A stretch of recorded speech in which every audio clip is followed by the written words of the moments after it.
Alléluia, pour les temps merveilleux que nous vivons. Savez-vous que l'histoire de l'Église nous amène le témoignage que depuis 2000 ans, des hommes et des femmes attendent l'avènement du Seigneur. Ce qu'on appelle la parousie, le retour de Jésus sur la terre. Cette promesse merveilleuse est à la porte maintenant. Et nous devons comprendre que Dieu a parlé à son Église depuis 2000 ans. Et nous devons comprendre que le seul livre de révélation, toute religion confondue, toute philosophie confondue, le seul vrai livre qui a prouvé son caractère prophétique, le seul livre qui a démontré l'accomplissement de ce qui était annoncé pour les temps à venir, le seul livre est la Bible. Même les scientifiques reconnaissent qu'à travers à peu près les 2500 prophéties bibliques, car quand nous lisons la Bible de la Genèse à l'Apocalypse, nous trouvons quantité d'annonces. Nous voyons tellement de prophéties. Et ces prophéties, au cours des siècles, se sont révélées être justes. Et jusqu'à aujourd'hui, on dit que sur à peu près 2500 prophéties, même les experts et les gens qui ne sont pas croyants vont affirmer qu'effectivement, on est surpris de voir qu'environ un peu plus de 2000 prophéties se sont déjà réalisées. Si vous prenez rien que la prophétie concernant Jésus annoncée dans le livre d'Ésaïe, surprenant, des détails incroyables qui se sont produits il y a 2000 ans à la croix. Si vous regardez l'histoire des empires successifs, rien qu'avec la prophétie de Daniel, vous vous rendrez compte qu'il avait prophétisé avec une très grande justesse sur les différents empires qui se sont succédés depuis si longtemps. Et que même l'Empire romain était décrit avec une exactitude impensable. Impossible de décrire ce qu'a été l'Empire romain avant qu'il ne fût dans les détails aussi précis que ce que nous avons de l'histoire. Vous savez, la prophétie biblique, elle annonce et elle s'accomplit. Et ensuite, Dieu permet qu'il y ait des générations qui vivent après l'accomplissement pour voir que la Bible est vraie. Et je vous annonce que parmi les prophéties les plus merveilleuses se trouve l'annonciation, non pas de la naissance de Jésus, comme cela a pu être fait à Marie, mais l'annonciation par l'apôtre Jean dans le livre de la Révélation, ce qu'on appelle l'Apocalypse, l'annonciation de son retour, qui a été également annoncé par l'apôtre Paul, qui a été déjà perçu par le prophète Daniel dans l'Ancien Testament. Des détails si précis que nous voyons s'accomplir devant nos yeux. Nous vivons la génération la plus extraordinaire, la plus merveilleuse. Cette génération est ce temps qui voit les dernières prophéties bibliques s'accomplir et la grandeur du dévoilement de ce qu'a été l'annonciation de la naissance de Jésus à Marie par l'ange. Un fils vous est donné. Ce fils est mort, il est ressuscité.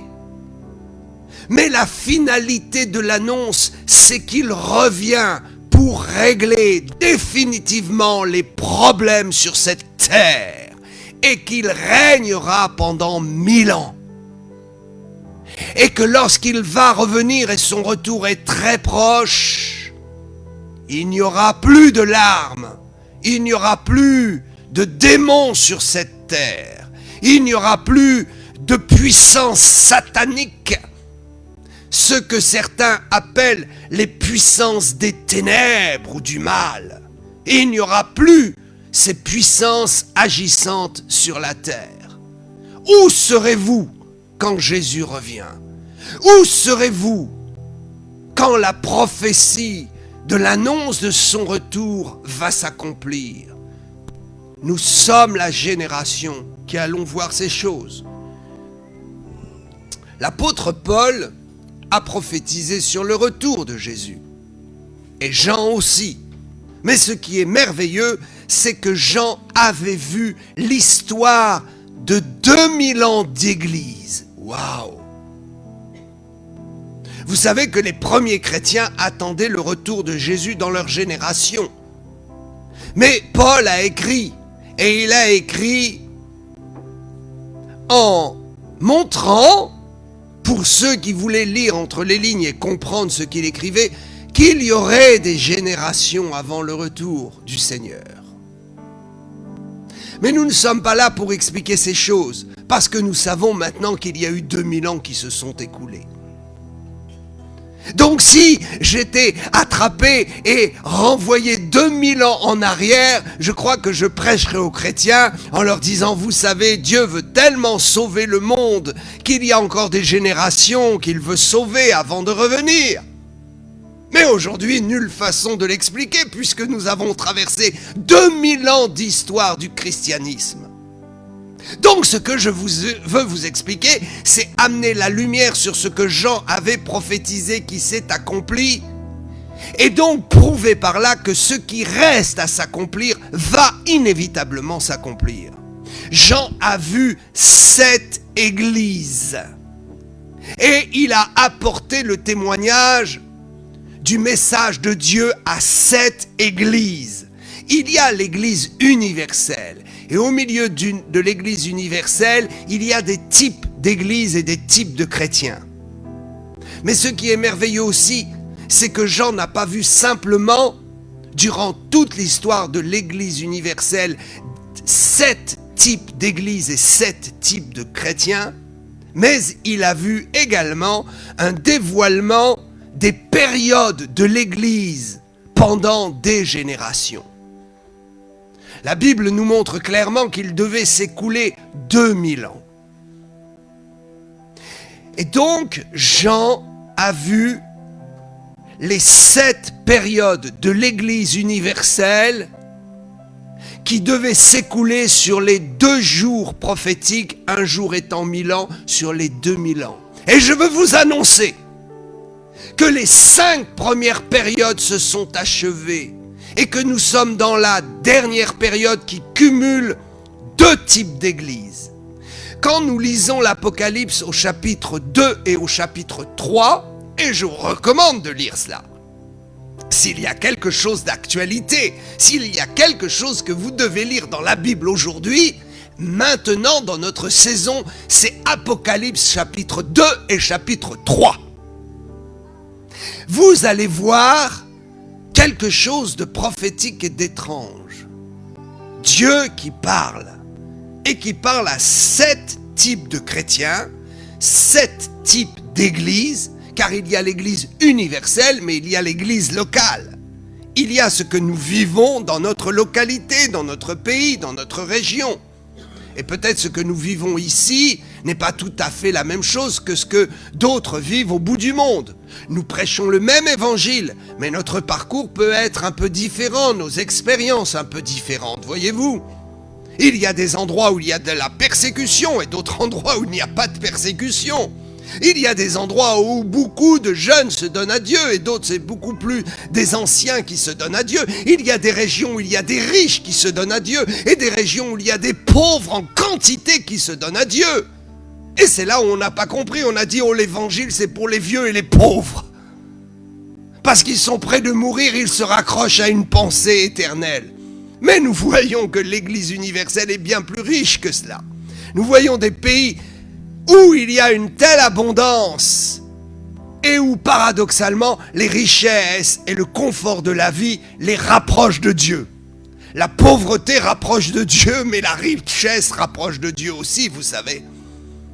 Donc, dans ce mécanisme et ce méandre compliqué de l'esprit humain et du raisonnement, des sentiments et du fonctionnement humain, Dieu a décrit à travers l'Apocalypse chapitre 2 et 3 des types d'églises et des types de chrétiens. Mais ce qui est le plus important dans ce que Jean a vu et ce que nous devons comprendre, c'est que Jean a détaillé des périodes où l'Église universelle sur la terre passerait par des mouvements successifs, des expériences successives.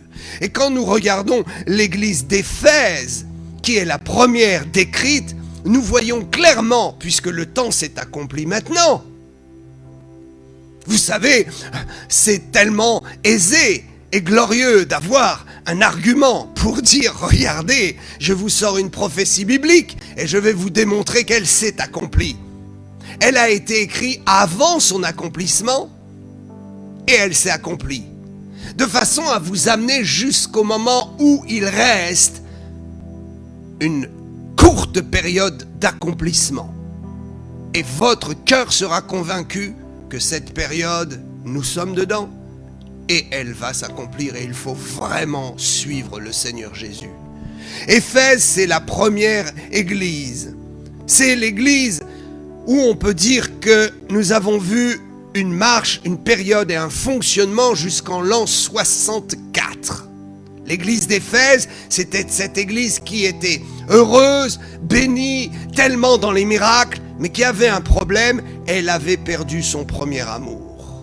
Beaucoup perdaient leur premier amour dans le confort de la puissance et de l'exaucement de Dieu. Je prie afin que nous puissions vivre ça, des temps où nos prières sont immédiatement exaucées, des temps où nous sommes tellement heureux, où la présence de Dieu est dans nos vies, où notre esprit est convaincu, tellement convaincu de l'existence de Dieu, et nous en voyons les fruits. Alors quand nous sommes dans une telle aisance et une telle abondance de joie, alors on arrive à faire faiblir son amour pour Dieu et à s'installer dans un confort. Ne vous installez jamais dans un confort, mais allez toujours plus de gloire en gloire. Donc le reproche qui était fait à Éphèse, c'est attention, tu es en train d'abandonner ton premier amour. Et nous avons vu cette période jusqu'en l'an 64. Pourquoi je dis l'an 64 ? Parce qu'ensuite nous voyons la description dans l'Apocalypse de l'église de Smyrne. Cette église est décrite comme une église sous une persécution si grande que jamais l'église de Jésus-Christ sur terre n'a vécu une telle persécution d'une façon globale. Il y a eu des persécutions dans des endroits du monde, mais globalement, l'église universelle de Jésus n'a jamais connu une persécution aussi forte que celle qui s'est passée en l'an 64. Sous Néron. L'histoire nous montre clairement, et ce n'est pas moi qui le dis, ce sont les historiens, les archéologues, qui démontrent que Néron en 64 a oppressé comme jamais dans toute l'histoire de l'humanité chrétienne, a oppressé les chrétiens et les a tués en les jetant dans les arènes. Aujourd'hui, vous savez, nous sommes tellement dans cet humanisme, nos gouvernements, il ne faut pas choquer l'autre, il ne faut pas faire du mal à l'autre, il faut laisser chacun dans sa religion. Mais si vous aviez été là en 64, quand Néron s'est levé et a dit il faut tuer les chrétiens, et il les attrapait, il en faisait des jeux dans les arènes pour qu'ils soient dévorés par les bêtes féroces. Il les crucifiait sur les murailles des maisons, partout. Il y avait un spectacle où même les gens venaient de très loin pour venir voir comment on tuait, on massacrait les chrétiens. Comment ils se faisaient dévorer par les bêtes féroces. Et aucun gouvernement du monde, aucune nation du monde ne s'est levée contre Néron pour dire mais c'est un génocide. Jean avait écrit cela. Et jusqu'en l'an 311, nous voyons cette persécution et l'église de Smyrne décrite dans des détails incroyables. Pourquoi je dis 311? Parce que là encore, l'histoire nous montre que Rome a mis fin à cette persécution et à ces décrets de Néron. Alors la paix est revenue dans l'Église et le christianisme. Le christianisme est sorti de ses souffrances. Et puis, alors après, nous avons vu Pergame. Quand vous lisez Apocalypse 2 et 3, vous verrez se succéder Éphèse, Smyrne et Pergame. Et Pergame, là encore, il y a une description de ce qu'est Pergame.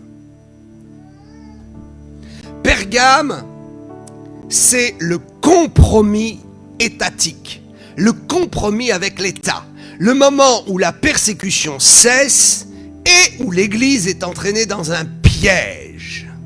Ce qu'on ne peut pas détruire, on va l'assimiler. Lorsque nos ennemis, lorsque le diable, et je n'ai pas peur de dire le diable, certains disent les puissances des ténèbres, les puissances, les forces du mal. Vous savez, les gens incrédules de ce monde qui reconnaissent qu'il y a derrière les puissances qui nous oppressent quelque chose de surnaturel, alors ils appellent ça les puissances du mal. Ne pouvons pas décrire qu'il y a des êtres diaboliques derrière les actes maléfiques. La Bible dit que ce sont les démons et c'est le diable. Le diable est une personne, non pas comme nous avec une âme, mais il a une personnalité dans le sens où il est un ange déchu. Le diable est un être vivant. Les démons sont des êtres vivants qui agissent et qui amènent le mal dans ce monde. Jésus les a vaincus à la croix. Mais voilà que lorsque le diable n'a pas pu enrayer le christianisme en tuant les chrétiens, parce qu'il est raconté dans la période que je vous ai dit, à partir de l'an 64, il est raconté que plus Néron tuait des chrétiens, et plus il en trouvait en abondance sur sa route. Plus il les tuait, et plus ils se multipliaient. Alors les bien-pensants ont dit « Oh, il faut arrêter les bains de sang, on a assez amusé la foule et le peuple avec ça, on a compris, on ne peut pas les détruire. Donc on va les corrompre. Si Satan ne peut pas te retirer la foi, il va essayer d'amener des compromis dans ta vie. » C'est le plan satanique. C'est comme cela qu'il y a des gens qui croient et ils croient et on essaie de leur arracher la foi, mais c'est impossible. Alors, on va détruire la puissance de leur foi en les entraînant dans des compromis et de l'incrédulité. Toute la puissance et l'essence de la foi va être ternie par la logique humaine et par l'assimilation dans la pensée logique humaine, la sagesse humaine qui ne mène qu'à la mort et au gouffre. Oh, mais non, tu mets trop de Dieu dans ta vie, il faut que tu profites de la vie. Et puis, Dieu a-t-il vraiment dit dans ta Bible, oh, il faut continuer à croire, hein. Oh, nous, on t'encourage, tu crois, c'est bien, mais on va t'aider, ta foi est trop bouillante. Donc, on va réduire. C'est ce que font les gouvernements. C'est ce que fait le gouvernement actuellement en France. Je n'ai pas honte et peur de le dire. Depuis Mitterrand, qui était un occultiste notoire, qui consultait les cartes manciennes, qui consultait les oracles occultes pour prendre des décisions et ériger des lois en France, c'est connu aujourd'hui. Ce n'est plus un scandale. Et ce n'est plus condamnable de dire cela, puisque c'est évident. Lui-même le disait à la fin de sa vie. Il prenait ses décisions par le biais d'une voie occulte. Et depuis, le christianisme a été attaqué dans son fondement de feu et de foi par des lois et des raisonnements publics. Pour assister les gens, pour leur dire « Oh, ce n'est pas Dieu, garde ta foi, il faut continuer à croire, mais reconnais quand même que la mère patrie est celle qui te nourrit. Tu n'as pas besoin de prier, regarde, tu vas à la sécurité sociale, tu vas à la caisse d'allocation familiale, et c'est ça ton Dieu. Oh, tu es mal, on va te bourrer d'anxiolytiques et de médicaments, c'est ça ton Dieu.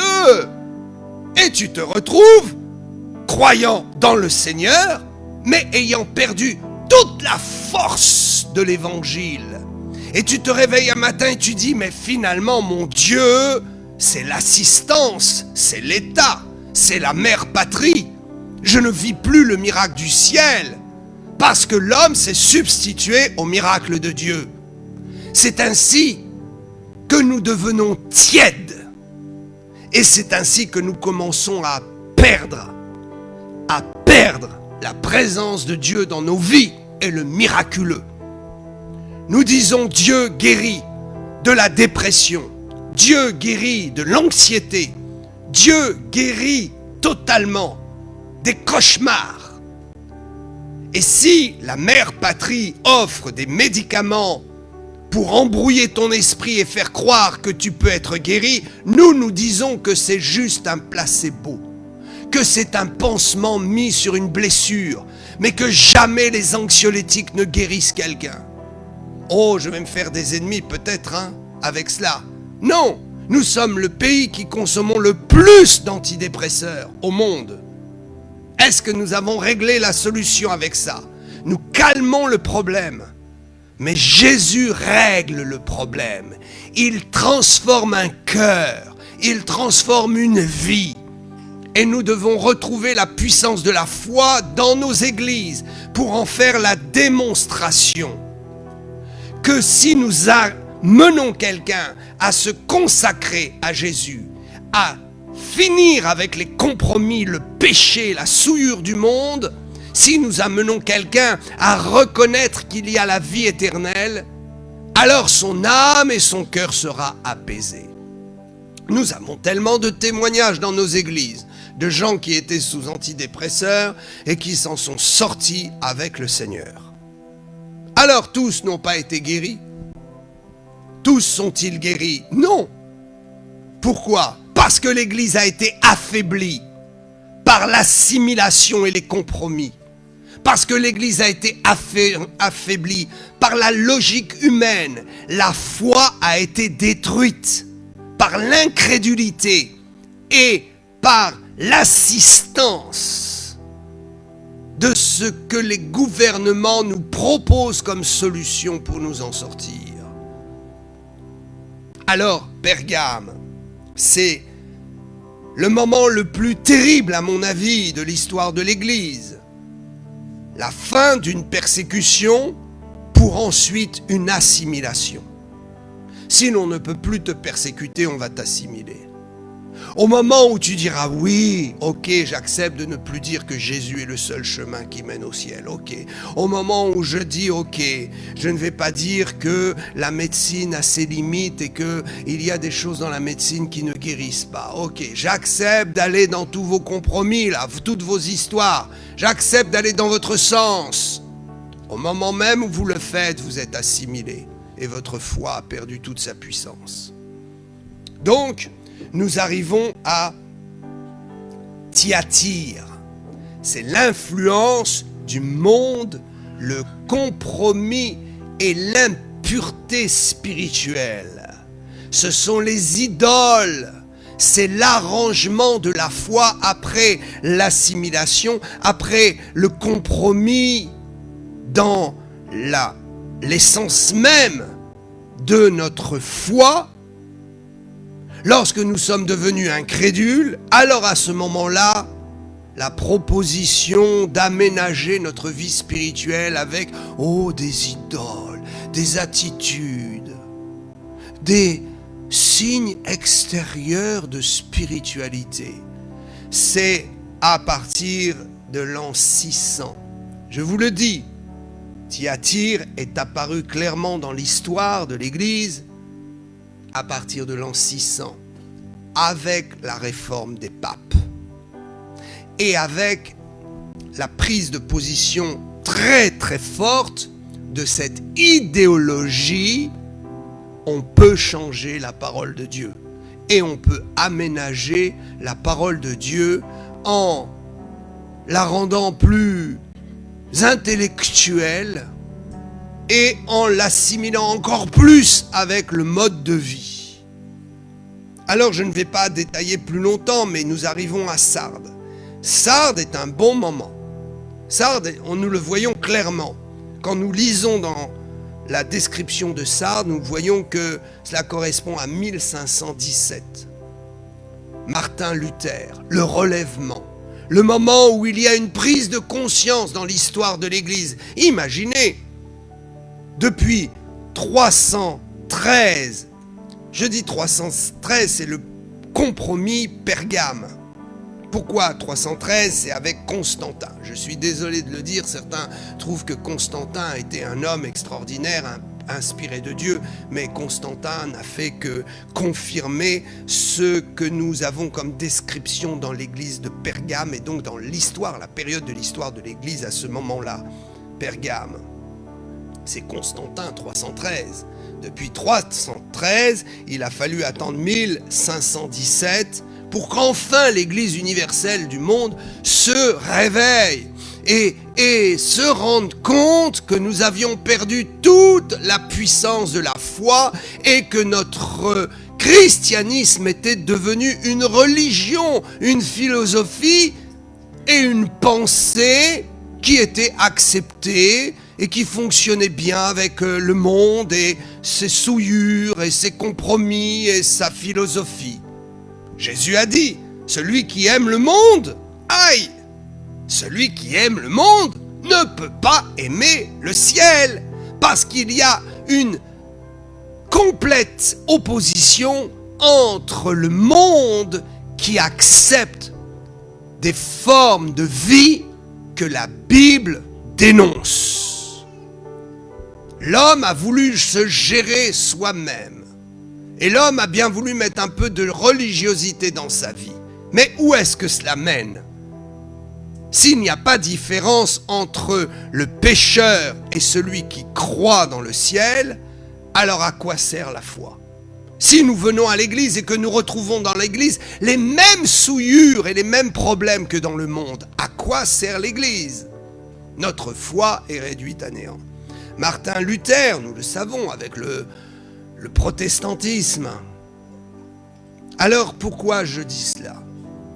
Je dis cela parce que, voyez-vous, ces 5 premières églises démontrent le parcours des différentes formes de l'Église universelle, des différentes expériences, des différents parcours de l'Église universelle, depuis l'an 33 jusqu'à aujourd'hui.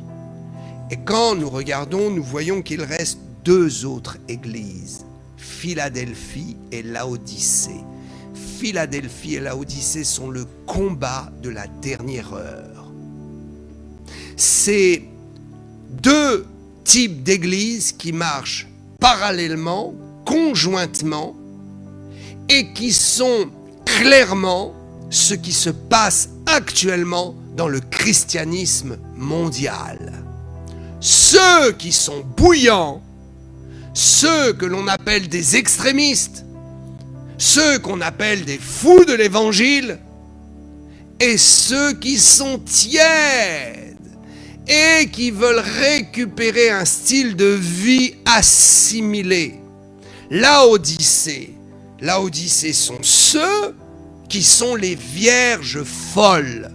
Quand nous lisons la parabole dans Matthieu des vierges sages et des vierges folles, nous pouvons nous rendre compte qu'il y a 2 explications. Cette parabole nous explique beaucoup de choses importantes. Mais cette parabole nous ramène essentiellement à 2 choses. Les vierges sages sont celles qui croient et qui sont bouillants bouillante, donc c'est un peuple de Dieu bouillant qui va partir pour le ciel. Et les vierges folles représentent les chrétiens tièdes, assimilés, qui font partie de l'église de Laodicée, qui marchent dans un style d'église Laodicée. Alors, il est vrai que les vierges folles représentent aussi Israël. C'est les deux explications. Vierges folles, Israël et les chrétiens. Mais nous allons voir sous le biais des chrétiens, sous l'explication des chrétiens. Les vierges folles sont des chrétiens qui professent Christ et qui sont tièdes et qui seront vomis de la bouche de Jésus et qui verront la porte du ciel se fermer quand Jésus viendra.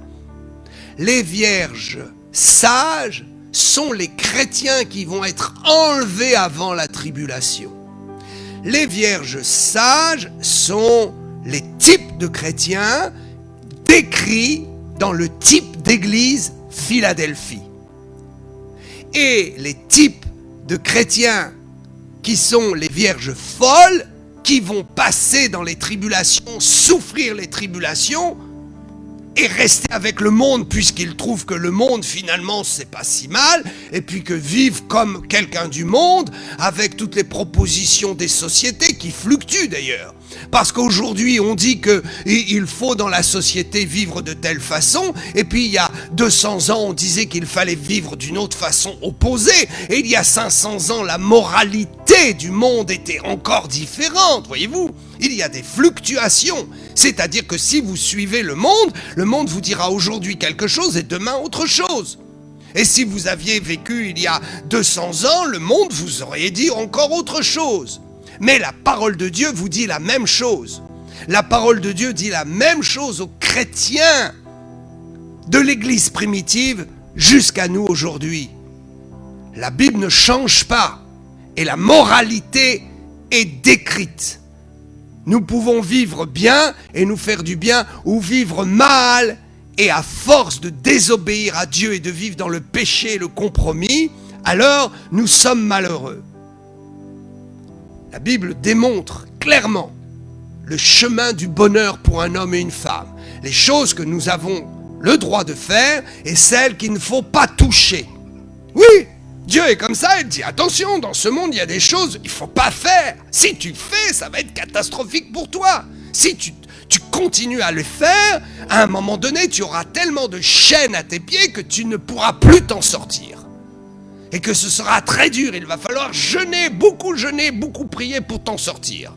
Parce que tu as été et tu t'es fait mettre des chaînes et tu as recommencé. Et Dieu a dit attention, mais toi tu as été et tu t'es enfoncé dans des abîmes profonds. Et Dieu dit oh, pourquoi tu t'es laissé glisser dans des abîmes profonds? Tu as fait comme le monde fait. Moi je t'avais donné une règle de vie. Philadelphie sont ceux qui suivent la règle de vie sage et propre décrite dans la Bible.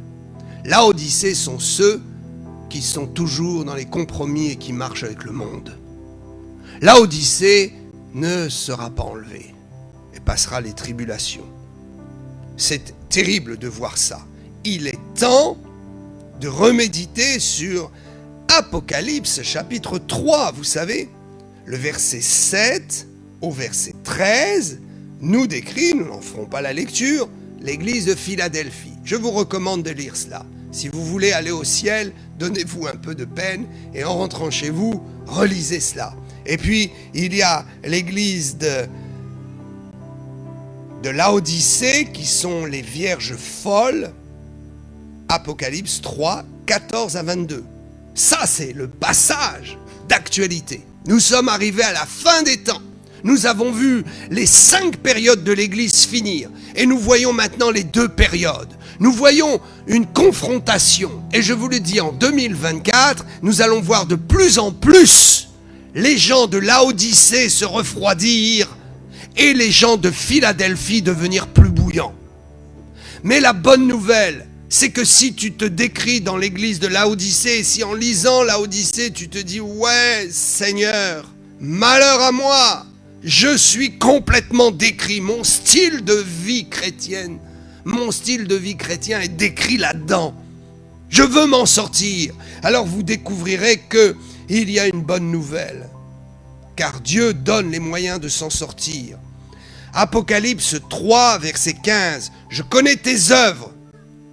Est-ce que tu crois que Dieu ne connaît pas ta vie et tes œuvres? Il connaît parfaitement et il dit attention. Et chacun se reconnaîtra. Je sais que tu n'es ni froid ni bouillant. Ton petit évangile, ton petit Jésus dans ta vie. Oh, tu as même pris ton baptême. Oh, tu confesses Dieu. Oh, mais tu n'es pas différent de ce monde et des gens qui n'ont aucune espérance dans ce monde et qui souffrent. Tu n'es ni froid ni bouillant. Tu aplanis tout, oh, avec la sagesse humaine. Tu relativises tout avec la sagesse humaine. Et puis finalement, tu commences à douter des vérités bibliques en essayant de dire, oh, mais on peut expliquer ça avec la nature parfois. La mer Rouge qui s'est ouverte, oh non, ça c'est une histoire, c'est une image. Des fois il y a des crues comme ça qui, bon voilà, la mer s'ouvre, la mer Rouge, parce que c'était des pigmentations d'algues à l'époque. On peut tout rationaliser, vous savez, parce que tu es froid. Non, parce que tu es tiède. Le froid dit non, la Bible c'est pas vrai, je crois pas, je vis pleinement ma vie dans le monde. Mais il y en a qui disent, oh non, moi je crois en Dieu, tu sais, je peux concilier les deux choses. Ça, ce sont les tièdes. Je sais que tu n'es ni froid ni bouillant. Puisses-tu être ou bouillant ou froid, mais parce que tu es tiède et que tu n'es ni froid ni bouillant, je te vomirai de ma bouche. Waouh! Il est temps de se ressaisir. Nous n'avons plus le temps de plaisanter. Il faut effacer de sa vie ce qui n'est pas complètement en connexion avec ce que dit la parole de Dieu. Il est temps d'avoir la foi, car une grande tribulation vient dans le monde. Une grande tribulation vient dans le monde. Et si tu veux y échapper, tu ne peux pas rester tiède dans Laodicée. Et je te le prouve, parce qu'il est écrit dans Apocalypse 3, une promesse extraordinaire. Je laisse ça à ta réflexion, mais vous pourrez voir qu'il y a 1, 2, 3, 4 et 5 promesses pour l'église de Philadelphie. Et qu'une des promesses est flagrante par rapport à ce qui arrive. Cette promesse, et c'est celle-là que nous devions tenir le plus, au verset 10, parce que tu as gardé la parole de la persévérance en moi, je te garderai aussi. Écoutez bien, c'est la promesse faite aux chrétiens bouillants, aux chrétiens engagés, aux chrétiens qui n'ont pas peur d'être pointés du doigt, d'être moqués, parce que nous savons que le temps va nous donner raison. La Bible donne cette promesse. Je te garderai aussi à l'heure de la tentation qui va venir sur le monde entier pour éprouver les habitants de la terre. La tentation, l'épreuve sur le monde entier. Ce n'est pas juste sur un pays, comme on a pu le voir dans le passé, dans l'histoire. Non, sur le monde entier. Avant la guerre, une grande tentation terrible. La tentation de devenir tiède et de succomber aux exigences des gouvernements qui veulent nous retirer notre choix de vie bouillant pour Jésus. La tentation de pouvoir prendre la puce qui bientôt arrive. La tentation d'obéir au gouvernement lorsqu'il veut contrôler notre santé, qu'il veut contrôler nos choix et notre libre choix dans le domaine de la santé. Lorsque le gouvernement veut contrôler l'éducation de nos enfants, une grande épreuve arrive. Le monde se prépare à voir le dévoilement de l'Antéchrist, du gouvernement mondial et de l'État profond qui va prendre en contrôle et tenter les habitants du monde de se conformer à leurs lois sous peine de jugements terribles, de prison, de tribunaux, nous effrayer en nous disant « Oh, la mère patrie prendra soin de vous mieux que Dieu. Confiez-nous vos enfants, confiez-nous votre santé, confiez-nous votre style de vie. Acceptez de dire que ce que la Bible dénonce comme péché n'est pas péché, vous devez être tolérant. » La tiédeur est une tentation qui arrive dans le monde pour tous les chrétiens. Et Jésus promet que ceux qui restent fermes et engagés seront protégés et gardés miraculeusement. Nous allons voir les miracles se produire dans la vie de ceux qui servent Dieu. Nous allons voir comme Jésus l'a vécu lorsqu'il était en face de ses persécuteurs et des Juifs qui voulaient le tuer, le jeter du haut de la falaise ou le lapider. Il passait au milieu d'eux et personne n'osait le toucher. Je crois que les menaces du diable ne tiendront pas dans ma vie et ne tiendront pas dans votre vie si vous êtes ferme. Ils viendront pour vous attraper et ils passeront sans aucune possibilité de vous saisir. Je crois à cela. Nous allons être éprouvés, le monde va être éprouvé, choqué cette année, je vous le dis, je l'ai prophétisé. Le monde va être choqué et j'affirme que 2024 est le positionnement dans l'accomplissement de cette période de l'Église où nous voyons marcher conjointement des chrétiens bouillants et des chrétiens tièdes. Des chrétiens engagés qui n'ont pas peur de dire la vérité et des chrétiens dans le compromis qui tremblent et qui vont être embarqués dans l'esclavagisme des tribulations et du contrôle de l'ordinateur qui arrive.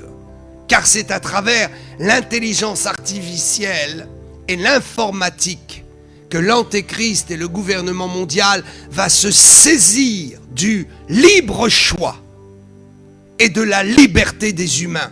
La tentation, c'est de se laisser attraper et de vendre son libre choix. Nous ne sommes pas des robots, nous sommes des êtres humains qui réagissons avec un cœur qui bat, avec des sentiments. Nous avons un libre choix et le diable veut nous ravir ce libre choix. Il veut que nous vivions selon une conformité écrite qui arrive.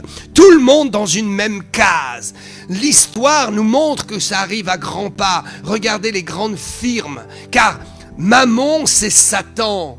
Et Mammon contrôle les finances du monde. Tous ceux qui sont les plus riches de la planète sont déjà dans le plan luciférien et satanique pour contrôler la vie des gens. Ils ont commencé par installer des magasins identiques dans toutes les grandes capitales du monde.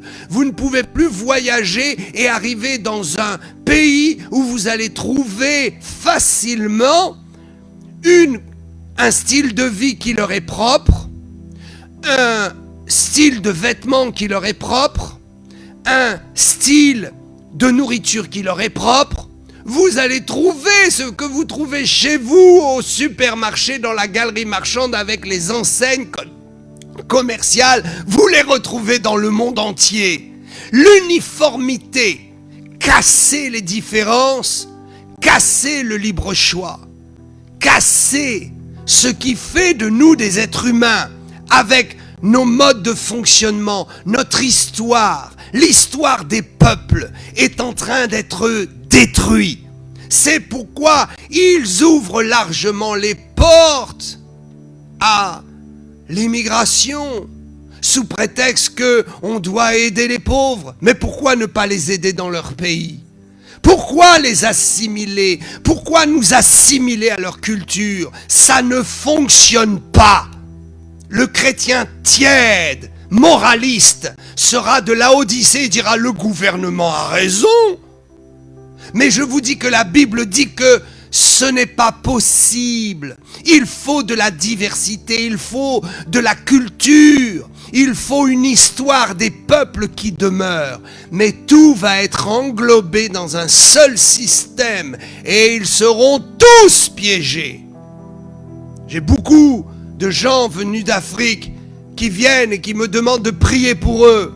Parce qu'ils pensaient qu'en venant ici, c'était l'Eldorado. Mais ils arrivent ici et ils sont confrontés au choc des cultures.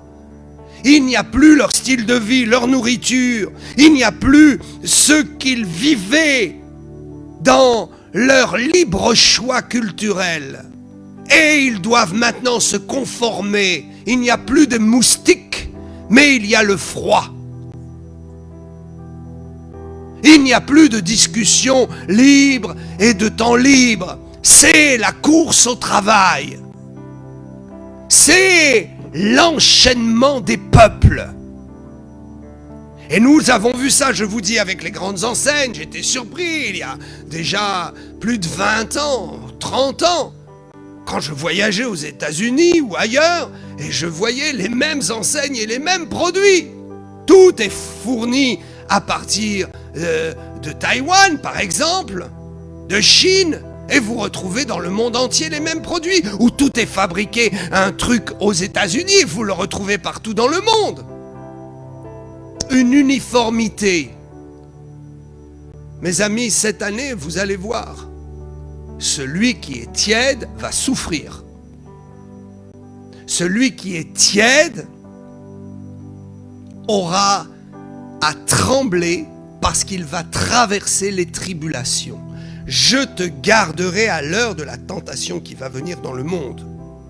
Et au verset 1, 11, la promesse, je viens bientôt.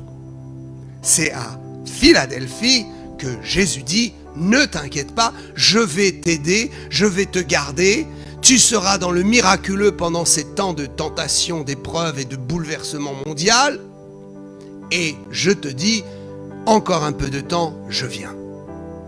Laodicée ne verra pas le retour du Seigneur. Ils seront là et ils vont traverser les tribulations où on leur imposera la marque de la bête pour manger et boire et vivre, acheter. Et ceux qui n'entreront pas dans le système, on leur prendra leurs biens et leurs maisons. Je vous dis, nous arrivons dans une dictature mondiale. Et avant la Grande Guerre, la dictature mondiale va faire souffrir les gens. Je vous assure que si votre foi n'est pas fondée ferme, il faut mettre sur l'autel, il faut sacrifier.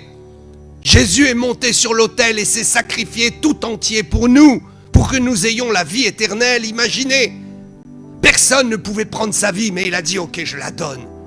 Il est arrivé, et savez-vous, l'autel de la croix, c'est le cœur même de Dieu.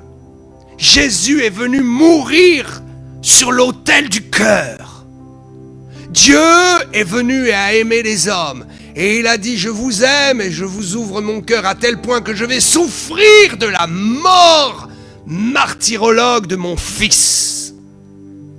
Jésus est le Fils de Dieu. Le Seigneur a donné de sa vie pour vous et moi, par amour. Que ferons-nous par amour pour la liberté? Que ferons-nous par amour pour la vie? Que sommes-nous prêts à sacrifier? Jusqu'où irons-nous pour être bouillants pour Jésus? L'Église en France est tiède et morte, et il est temps qu'elle se réveille. C'est l'heure d'annoncer le message de Philadelphie. Et c'est l'heure de mettre en garde contre Laodicée. Et je vous assure que je vais prendre plusieurs messages pour expliquer cela. Et pour expliquer qui sera enlevé, qui restera sur terre, pour expliquer qui sera inscrit dans le livre de vie et qui sera rayé du livre de vie, pour expliquer ce qui va se passer pour les chrétiens pendant 7 ans, comment certains seront sauvés au travers des flammes par la souffrance et le martyrologue, et comment d'autres périront et perdront la vie éternelle et n'entreront jamais dedans. Les tièdes doivent faire attention. Est-ce que les tièdes sont sauvés? C'est un point d'interrogation. Nous saurons et vous saurez si vous êtes tièdes et je ne le souhaite absolument pas. Les tièdes sauront, ils seront informés, ils verront si en tant que tièdes, ils ont encore possibilité d'être sauvés ou s'ils sont perdus. Il y a des tièdes qui sont perdus, c'est fini. Et il y a des tièdes qui peuvent être rachetés. C'est quand même la promesse de Laodicée. Laodicée donne des promesses et des conseils. Si tu fais ceci, il y a 3 conseils, je ne vais pas les détailler ici, mais c'est au verset 18. Au verset 18, vous verrez, Apocalypse 3, 18. Premier conseil, achète de moi de l'or. Deuxième conseil, achète des vêtements blancs. Et troisième conseil, mets un collier sur tes yeux. Ces 3 conseils demandent un sacrifice. Êtes-vous prêt? Suis-je prêt à faire des sacrifices parce que Dieu me demande de payer un prix? Ce n'est plus l'heure d'être assisté. Ce n'est plus l'heure d'être porté sur les épaules. C'est l'heure de considérer que Dieu nous a donné une force et une volonté et c'est l'heure de se mettre en route. Ce n'est plus l'heure de suivre un gouvernement qui assiste les gens pour leur voler leur vie à coups d'allocations réduites, à coups d'anxiolytiques, pour mieux les contrôler. Est-ce que vous croyez que les gens sont heureux parce qu'on leur donne des allocations? Leur style de vie est limité. Et plus cela va, plus l'inflation fait que, avec ce qu'on leur donne, ils ne peuvent même plus partir en vacances. Moi, je préférerais qu'on ne me donne aucune aide, mais qu'on me donne du travail et qu'on me permette d'être riche et de développer et de vivre. Et de vibrer pour des projets, aimer mon métier, me lever le matin et dire je suis un être humain, je ne suis pas un robot, je vais construire, je vais faire, je vais manger la vie, je vais faire un travail qui me plaît et je vais être très bien rémunéré. Et 2 fois par an, je partirai en vacances, au sport d'hiver, et puis l'été, j'irai me bronzer, j'aime ça, alléluia. Mais au lieu de ça, on te dit non, reste chez toi, dors, prends des cachets, on va te donner de quoi juste manger et payer ton loyer. On va même construire plein de bâtiments, de logements sociaux, ne t'inquiète pas. Mais pourquoi? Pour te voler la vie, parce que le monde est riche. Et je l'ai annoncé cette année, le monde va connaître une exponentielle dans la richesse comme jamais auparavant. Nous entrons dans des temps où la richesse va être de plus en plus forte dans le monde. Grâce aux nouvelles technologies dans la science, dans la médecine, dans l'IA, nous allons voir que la Terre va donner plus de richesse que jamais auparavant. Et que l'être humain va pouvoir se reposer. Mais le problème, c'est que les élites ont déjà mis la main sur les richesses qui arrivent. Les plus grands mathématiciens, les plus grands financiers du monde ont déjà déterminé que nous entrons dans une ère de grande prospérité grâce à la connaissance et à la technologie, et que comme cette prospérité va être énorme, il faut juste s'en accaparer égoïstement afin qu'il y ait les pauvres et qu'il y ait les très riches. Vous croyez que ceux qui vous jettent les miettes d'allocation ne sont pas des gens qui, en 1 heure, vont consommer ce qu'ils vous donnent en 1 an d'allocation? Ils ont les richesses à leur disposition. Et le climat et toutes ces choses, c'est pour réduire notre vie. C'est pour nous contrôler. Alors on va dire que je suis évidemment un pasteur fanatique et bouillant. Je préfère mourir bouillant que mourir tiède. Parce que je sais où vont les tièdes et où iront les bouillants. Le temps est court de toute façon. Combien d'années il nous reste? Vous pensez que vous allez vivre encore combien de temps? Combien de temps vous allez profiter encore de votre petit péché là que vous cultivez ou de votre tiédeur? Vous êtes satisfait avec ça? Non, je crois pas. Je crois que ceux qui m'écoutent ont compris qu'il faut mettre un peu plus l'accent dans le jeûne, la prière, la consécration, dire non au péché, dire non aux propositions de ce monde qui veulent nous corrompre et continuer dans la voie de l'évangile. Alors, prendre l'or éprouvé par le feu, des vêtements blancs et un collier sur ses yeux. Oui, il y a un sacrifice. Jésus a payé, il a été sur l'autel. Vous savez ce qui se produit quand on s'approche de l'autel des sacrifices, de l'autel de la croix? On ressent le cœur de Dieu et on dit voilà, ça c'est l'autel de Dieu où a été sacrifié le Fils du Dieu vivant pour moi. Alors quand je prends le bénéfice pour moi de cet autel et que j'en tire la grâce du pardon de mes péchés, alors à ce moment-là, Jésus dit maintenant, moi je suis plus sur la croix. Non, je suis ressuscité. Mais il reste une croix ici que tu vois. Elle est vide. Pourquoi est-elle vide? Pourquoi est-ce que nous ne mettons pas un Jésus sur la croix quand nous mettons des pendentifs? Parce que d'abord Jésus, et je vais vous faire une révélation, parce que d'abord Jésus n'est plus sur la croix. Il est ressuscité. Et nous ne voulons plus le voir crucifié. Nous voulons voir que ça y est, il a accompli l'œuvre. La croix est vide. Mais pourquoi elle est vide? Je vais te le dire, pour que toi tu prennes ta croix, pour que tu prennes ta place sur la croix, pour que tu acceptes de sacrifier ta vie pour Dieu. La croix nous montre le salut et nous montre l'appel à notre engagement. Si le salut est gratuit, les récompenses ont un prix. Être bouillant, c'est un prix à payer, ce n'est pas facile, bien sûr, je vous l'accorde. Mais vous lirez la Odyssée, je ne le détaillerai pas aujourd'hui, peut-être une autre fois. Mais il y a des promesses quand vous lisez l'accusation de la Odyssée. Dieu n'accuse pas pour te laisser accuser, il fait des promesses après avoir fait des reproches. Il ne te laisse pas dans des reproches, mais il te donne deux promesses. Au verset 20, vous lirez ceci, je me tiens à la porte et je frappe. Et si tu ouvres et tu comprends, alors je t'invite et ce sera formidable. Voici, je me tiens à la porte et je frappe, tu es tiède, tu ne t'en sors pas. Tu veux devenir bouillant, alors tu peux passer de Laodicée à Philadelphie. Tragiquement, certains de Philadelphie sont passés à Laodicée, il y a eu du transfert, mais il y a du transfert aussi dans l'autre sens. Et rien n'est encore définitif tant que ton cœur bat sur cette terre. Tant que tu dis, je saisis mon libre choix. Et je ne veux pas que l'État me vole mon libre choix. J'ai décidé de vivre comme cela, laissez-moi tranquille. J'ai décidé de vivre dans ce style de vie, ça m'appartient. Je ne fais pas de mal à la société. Je suis même un exemple pour certains. Alors, nous devons aller sur l'autel. Nous devons voir la croix vide pour dire il y a un appel à me sacrifier pour le Seigneur et pour avoir mes récompenses éternelles. Donc, si vous voyez une belle croix, vous pouvez poser la question, qui était sur cette croix?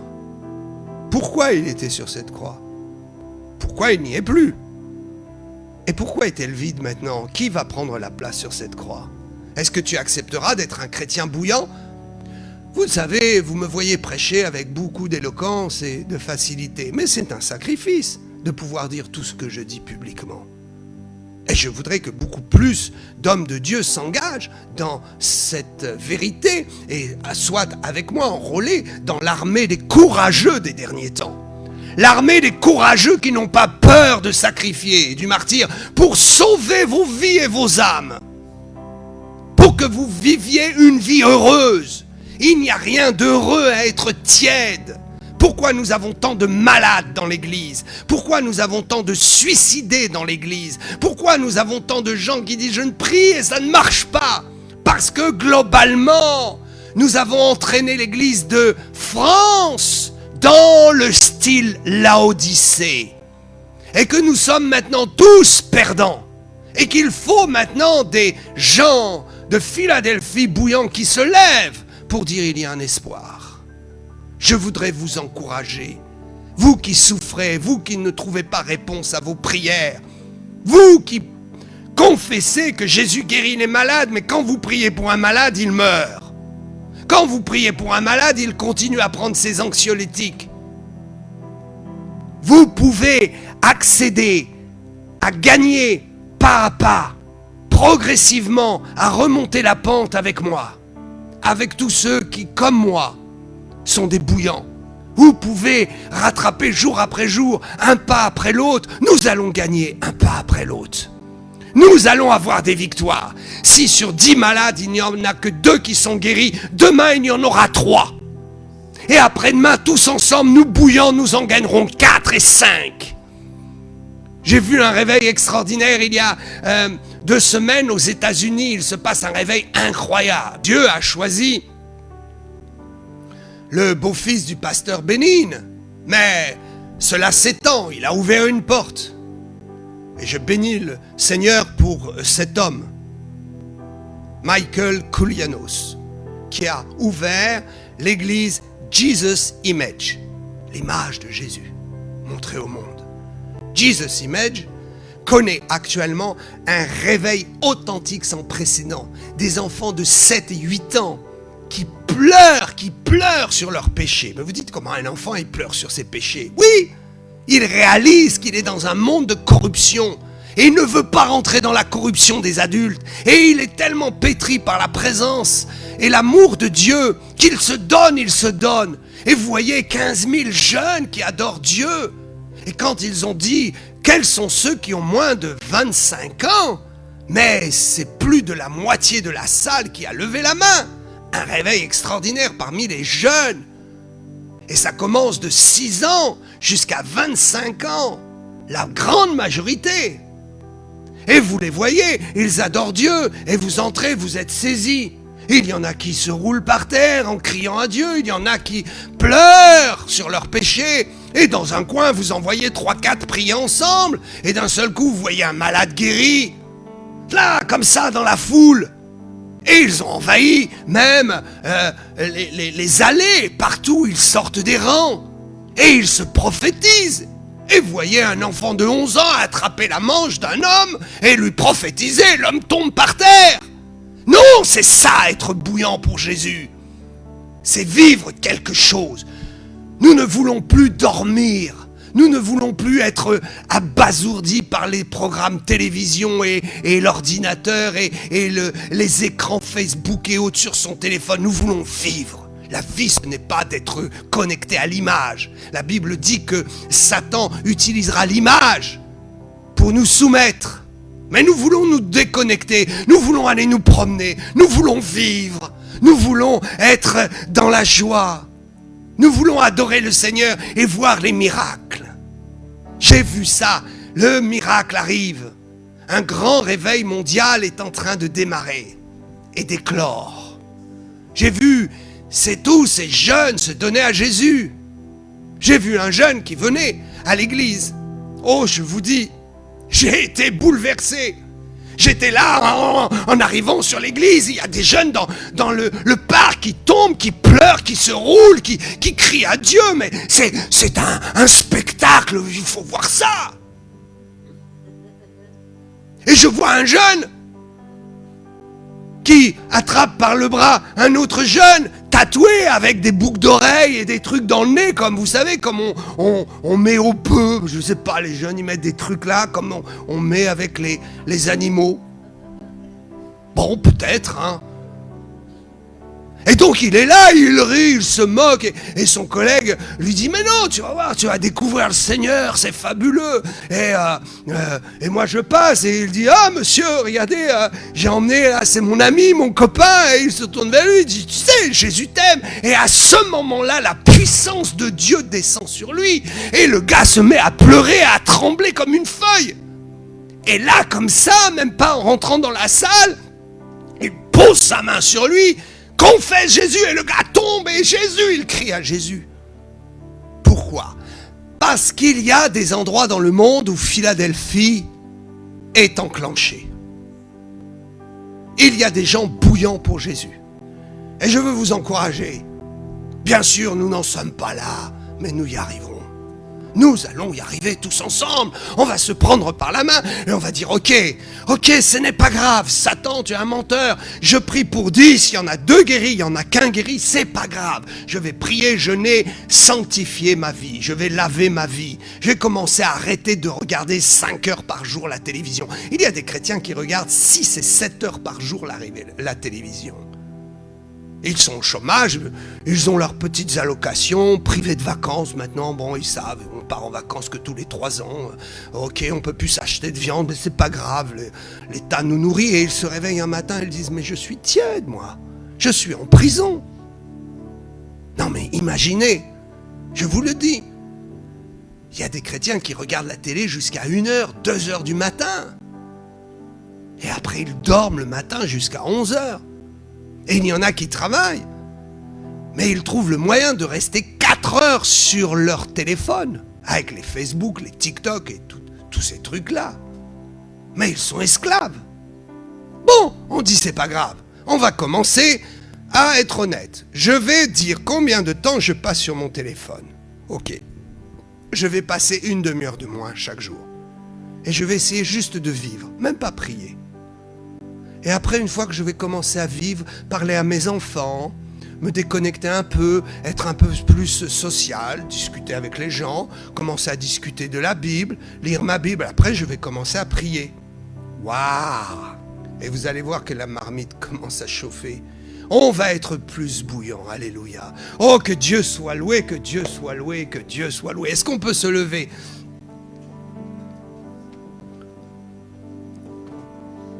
Je vous encourage. On ne peut pas monter la montagne d'un seul coup. C'est difficile de monter 15 marches quand on est un humain parce qu'on ne peut pas peut-être monter la jambe assez haut. Voilà. Alors on va monter marche par marche et on va y arriver. L'important, c'est de commencer. Vous savez, c'est cela le plus important. C'est de dire un jour, j'ai commencé quelque part. Et je n'ai pas arrêté de progresser. Ce n'est pas grave, même si tu fais un petit pas chaque jour. Ne fais pas un pas en arrière. Fais un pas en avant. Alléluia. Que Dieu soit loué. Je suis heureux de vous partager la parole de Dieu. Je crois qu'avant l'impactation, il y a l'enseignement. Je crois que avant de vivre l'expérience du frisson de l'esprit, l'Église doit revenir dans les fondamentaux. Repentons-nous, repentons-nous, repentons-nous. Et ne fréquentons plus les tièdes. Ça commence comme ça. Vous arrêtez de fréquenter les tièdes et les petits sermons moralistes. Et gna le Seigneur est bon, mais bon, ta vie c'est un massacre. Ah mais le Seigneur est bon et courage. Bon voilà, tu vas pas t'en sortir, mais je vais t'aider à tenir jusqu'à ce que tu meurs. Ça, ce sont les tièdes, vous voyez. On va vous bénir. Il faut être bouillant. Sinon, partez dans le monde. La Bible dit, ta tiédeur ne te sert à rien. Va, vis ta vie. Écoute, peut-être qu'en vivant ta vie, tu auras un électrochoc et tu reviendras bouillant. Voilà. Amen. Nous voulons prier. Nous voulons croire que l'Église de Jésus-Christ est en route vers un nouveau mouvement. Nous voulons croire qu'ensemble, nous allons chaque jour gagner du terrain et nous lever un matin et regarder dans le rétroviseur de la voiture et dire « Oh, j'ai parcouru toute cette route ». Alors vous vous arrêtez, vous vous tournez, vous dites « Wow, un peu chaque jour, j'ai fait tous ces kilomètres ». Et nous allons y arriver. Vous y croyez? Moi, j'y crois. Moi, j'y crois.